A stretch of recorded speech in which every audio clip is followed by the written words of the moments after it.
Today we are back with another community member gameplay review where we break down gameplay that probably looks a little bit more similar to yours. Now first things first, before we really get into this here, if you want the chance to have your gameplay reviewed, make sure you check the pinned comment down below. I have a link to join my Discord as well as instructions on how to submit your gameplay. Now today we have a 15 kill win here from Edu, and there's three main things that we're going to be focusing on. Three main things that I think a lot of you struggle with as well when it comes to dropping higher kill games. The first of which is going to be early game here. I want you to notice where we're at because we kind of jumped into the action pretty quickly. We are 3 minutes into this game already. We have 1 minute and 13 seconds until this first circle finishes closing, and he has 0 kills thus far. Now, on the other hand, he's got momentum. He's got loadout. He's got perks, which we're going to talk about here in a little bit. And most importantly, he has a UAV. So now we really want to capitalize on this information, try to pick up a bunch of kills here in the last 1 minute and 10 seconds of the first circle. Now, one quick thing that I want to note. When we talk about understanding where people are and anticipating, a lot of that is using landmarks and map knowledge. Notice where this guy is, right in this building right here, kind of on his level. We know exactly where he is.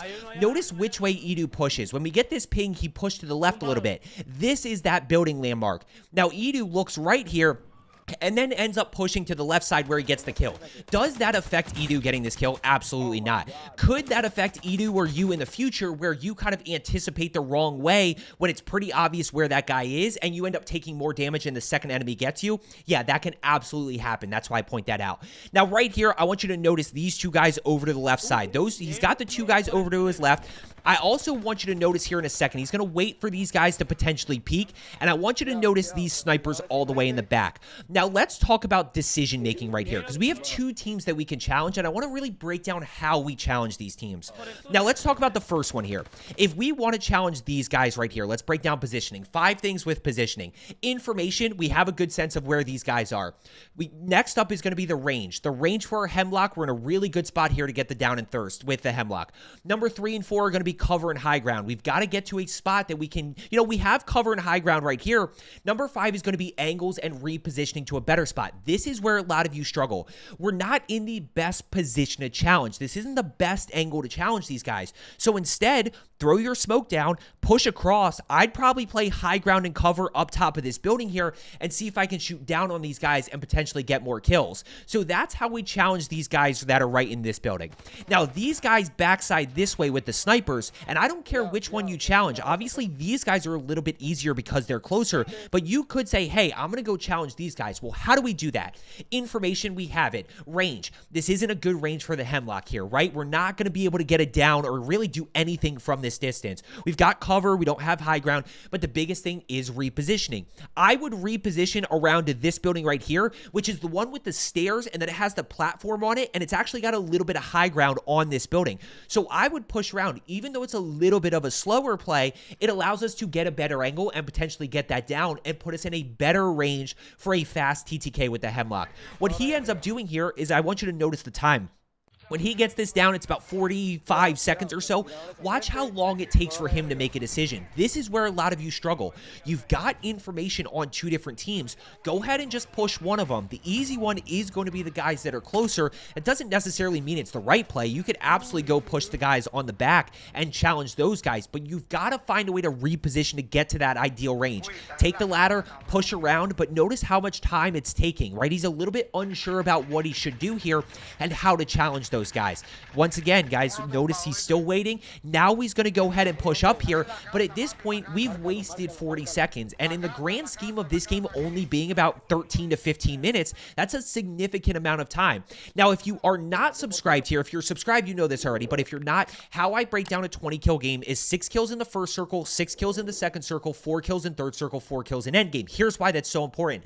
Remember what I told you this game is? This is a 15 kill win right here. What do we fall short of when it comes to a 20 bomb? We fall short 5 kills. What are we supposed to get in the first circle? We're supposed to get to 6. What are we missing? 5 kills. So when we break down this game, we start to really piece together, okay, like we kind of understand where we're slowing down. We're in this gameplay in particular, we just didn't have a good enough early game to be able to get that 20 bomb, but he's still going to come close. Now right here, he makes a really good play. I think he's going to go, yeah, he's going to buy UAV. Good job of noticing the cash flow. Let's go ahead and push up, and now we start to engage this team. Now we start to get that pace of play back. So the first was going to be early game. The second is going to be positioning. We're going to go ahead and push in right here. One other thing when it comes to positioning, especially in close quarters, guys, he's going to push into this building and he's going to be able to get these kills, no problem. But what I want you to notice here and just think about is you can play this little ledge, right? You could play this ledge and shoot into the building here, which gives you a little bit more outplay potential because you can drop down and try to at least finesse a little bit. Once you're in the building, you're kind of trapped. You're kind of stuck. It's much more difficult to finesse. So he's okay to play outside. Now he's going to push in here. He's able to get one kill right there, so he's up to 2. He's got a bunch of people over to his left side right here. And he's going to piece together a few kills right here. He's going to get a little bit of momentum just kind of playing positioning in this building. He gets a kill right there. There's kill number 3. Still 9 teams still alive, so he's still got a healthy lobby. Good job not over-challenging that. I'm okay with that over-challenge. He was pretty close to being able to get that down, but he also caught a glimpse of that second enemy. Now, really good job right here immediately re-engaging. And when we talk about engaging this, guys, there's kind of 3 ways that we can re-engage. We can re-engage this way, right? So we can re-engage this window, which I'd be okay with because you have, you know, cover, you've got high ground, you're in a good spot. You could, of course, re-engage around to the left. You can reposition a little bit, play a little bit unpredictable and try to catch them kind of not looking the right direction. Or you can slow play this. But what I mean by slow play is we reposition up top here. This is that building. It's either this, yeah, this is the building with that little platform. And you've got high ground about right here on the minimap. So if you reposition around, it's a little bit slower, but then we have information. We're in a good range for the hemlock. We've got cover. We got high ground. We got a good angle. That's everything we need, and then we just need to execute. Now he's going to go ahead and re-peek this right here.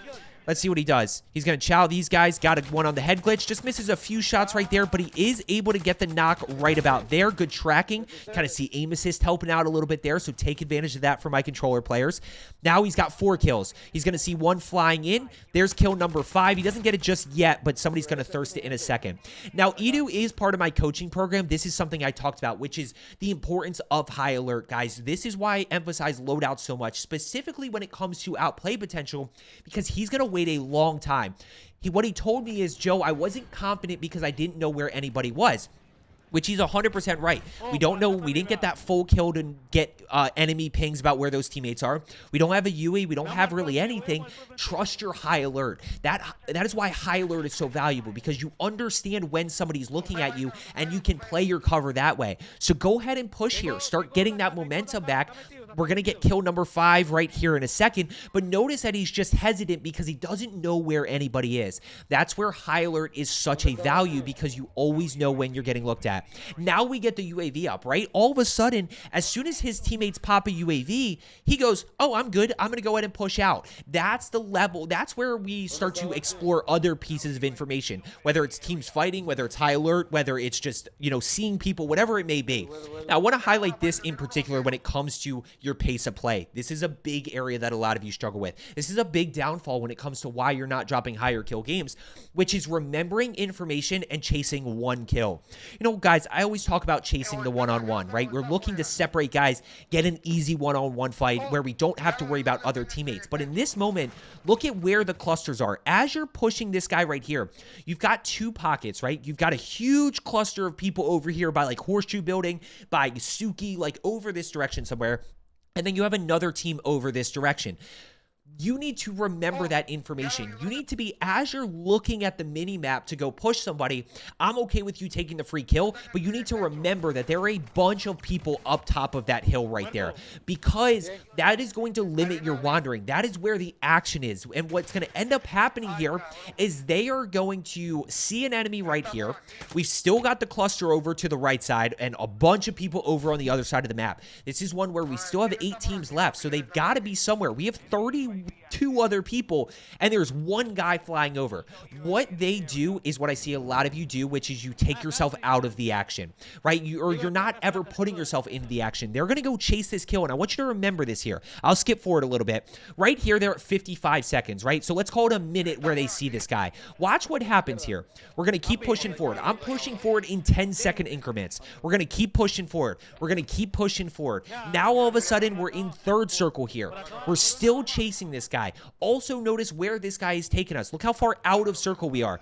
Good. We got the most wanted. We know exactly where this guy is. He's going to do a good job of challenging that. We've got kill number 6. So you really see right there where our pace slows down, because instead of just pushing towards the action a little bit more, we chased and chased and chased a 1 kill. We got so hyper focused on that 1 kill instead of pushing ourselves, which, by the way, I just fast forward about a minute and a half of game time.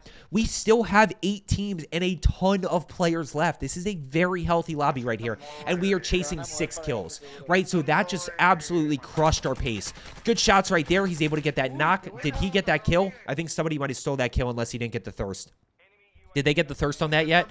I think somebody else might have gotten that kill from him, which is unfortunate, guys. That's part of the dynamic of playing with a squad. But when it comes to dropping 20 kills, because, look, I get that a lot of my 20 kill games come when I'm fighting by myself. Great example right here, guys.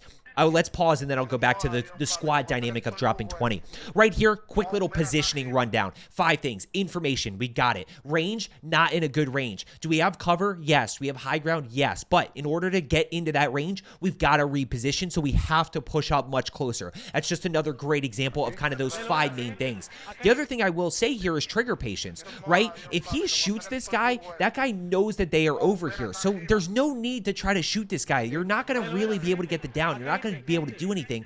So instead, go ahead and push over that direction. Start to work that way. Position yourself within that good range for the hemlock, and then you can go ahead and get that down and thirst, at which point you get more information and you keep it rolling from there. When we talk about the squad dynamic of dropping 20s, guys, a big part of it is you just got to find more people. Fights got to go quicker. You got to be able to execute quicker, because you're going to be fighting with your teammates a little bit more.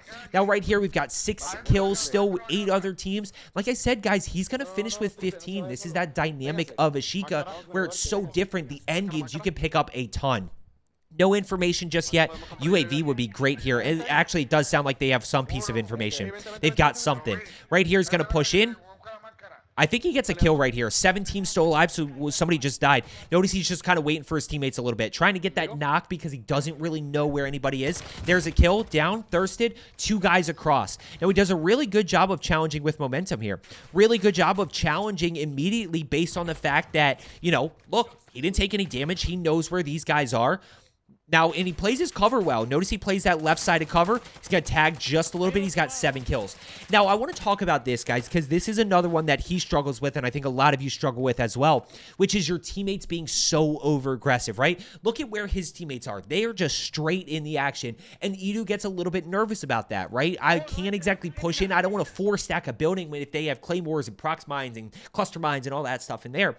What you can still do, though, is play these angles and kind of third-party this a little bit, right? So your teammates are all in the action.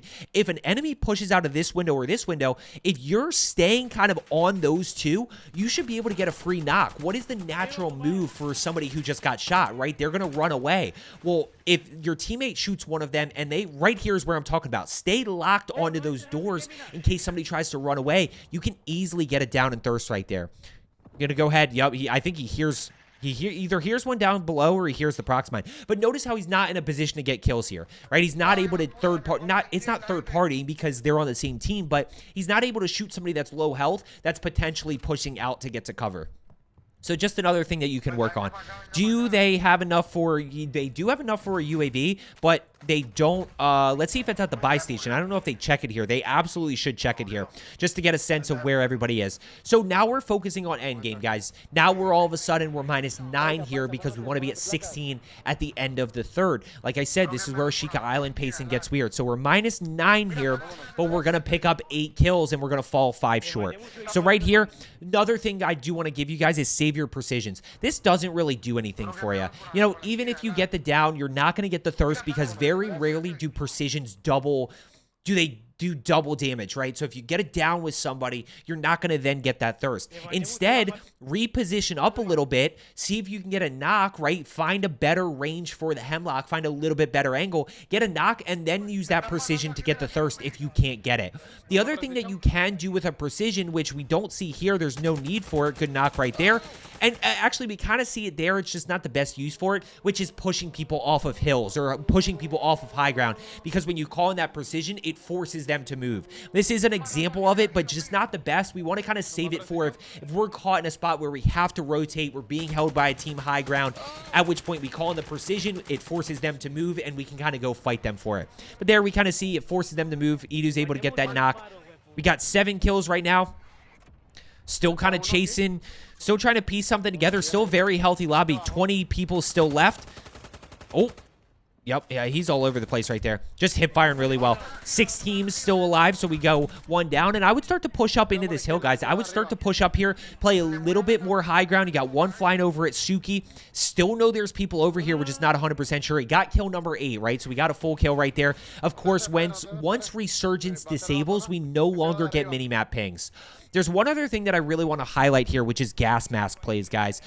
He uses his gas mask very early, which I think a lot of you don't use your gas mask at all, but I'll show you exactly what I mean here in a second. Good job of using high alert, right? This is an example that I pointed out to him in our session of you have no idea, right? You're acting on this information. You have no idea that there's a guy to your left. This is where you trust your high alert, right? We just break the line of sight. We get to cover. He's going to challenge that, which is a tough chow, but he's going to just keep using his high alert to break that angle. He sees the guy over that way. He's going to chow right here, which is an aggressive chow. And I want to talk, guys, this right here is something that he did really well. Nobody, I guarantee you, nobody catches this. I guarantee it, but I caught it immediately the first time I watched this gameplay. So he challenges this. When we talk about strafing, guys, this right here is the importance of strafing. Watch the bullet, watch the sniper bullet miss him to the right side. Watch the sniper bullet go to his right. There it is. Boom. So he avoided that shot. Would that have downed him? No. But he avoids that shot. He's able to get the down right there simply because he is strafing while shooting. It's the most basic thing that we can do to increase our aim on controller. Of course, mouse and key players, you don't get the aim assist, but on controller, it gives you aim assist. The more important thing, though, is it does make it harder for your enemy to track you. And what ends up happening is when they're trying to track you and you're moving left and right, they start wiggling the left stick all around, but they're not doing it in a controlled manner. They're a little bit all over the place. Now, right here, he's getting high alerted from the guy up top. This is where he uses his gas mask. And I'm going to circle back to this gas mask play here in a second because I do want to talk about it. But he has no reason to use gas mask here. He needs to focus on getting his power position up top, getting to a little bit better spot. Notice he gave up his high ground there, right? So now he gets circle pull. He knows there's one in here. Absolutely good anticipation right here because you know somebody's going to be in this building. Watch how he plays this here. 10 kills. He's got 4 other teams still alive. There's the chow right there. Doesn't quite get a good jump on this guy. Yep. So now we're going to rotate early. And here's what I told Edu. I would much rather have a full gas mask in this moment than the moment that he actually used it, right? I would much rather have a gas mask here to be able to rotate ahead, you know, safely, because as he pushes in, now his gas mask is just about going to run out, and he gets put in a little bit of a tough spot. By the way, no teammates left here. So now he's got to clutch up on his own. 10 kills. He's got 4 other teams still alive, 9 other enemies. And he's going to pick up these last 5 kills and clutch the dub. Gets another brutal circle pull. Again, another one here. I would much rather have gas mask in this moment. Saw those guys up top right there. High alert in the back. Trust your high alert. Good shots. Gets the down and thirst. Now we got to rotate out. Another situation. I would much rather have gas mask right here than where we used it before, which we didn't really need to. Now, he knows that there's one over this side somewhere. He got high alerted. Good down and thirst right there. He's got still, what, few other people left. One right there. Good throwing knife. You got to just make a move because you can't cancel your reload. High alert in the back. Good reach out right here. Very basic reach out, guys. Good job using the throwing knife right there. Very basic reach out, right? He gets high alerted. He breaks the line of sight, immediately reach outs, good shots, down and thirst. It's a 1v1 situation. This guy's straight out here. Watch how he plays this. Really good job. In circle with cover, then power position. Look at the circle pull that happens right here. So he's going to go ahead. He's going to push ahead. He's going to push ahead and get ahead of this guy and really force him to make a play. He's going to hold this guy out of circle, knowing that he has the advantage. 14 kills, 1v1. 3 things to focus on today, guys. Get off to a better start early game. Either get kills early or, you know, get your load out and start pushing. We need to focus on our positioning, specifically repositioning to get into a better range and find a better angle. And the last thing is, of course, going to be your pace of play, getting into the action a little bit quicker. I hope you found today's video helpful. As I always say, let's get better today, and I will see you tomorrow.